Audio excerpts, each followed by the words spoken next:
I'm here to say it's a very busy day here. That's why you're all here early. Of course, we have Prime Minister Netanyahu coming in just a few hours. As you know, the president has been working tirelessly on this effort to bring this war in Gaza and to bring this conflict in the Middle East to an end. He wants to see all of the hostages released. And Ambassador Witkoff, Special Envoy Witkoff, sent a very detailed 21-point plan to both sides, and the president expects both sides to agree. So there will be a press conference later. You can ask your questions of both the president and the prime minister at that. And then later, of course, we have congressional leadership here. Our message and what we want out of this is very simple. The president wants to keep the government open. He wants to keep the government funded.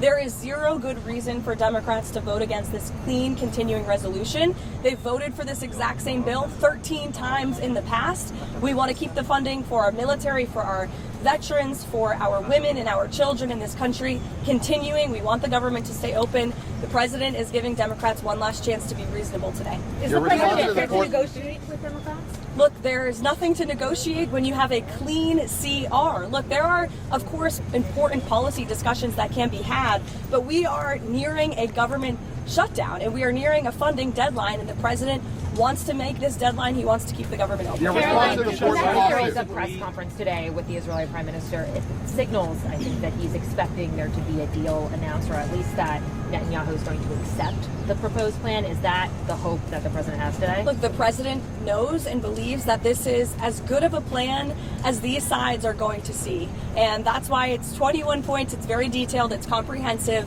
The president has been working tirelessly on this. He speaks to, Prime Minister Netanyahu all of the time. Of course, he's in constant correspondence, but he's also taken a lot of time to speak with our Arab partners and allies in the Middle East. He met with them at UNGA in New York City last week to hear them out. We've obviously had direct and indirect conversations with Hamas as well.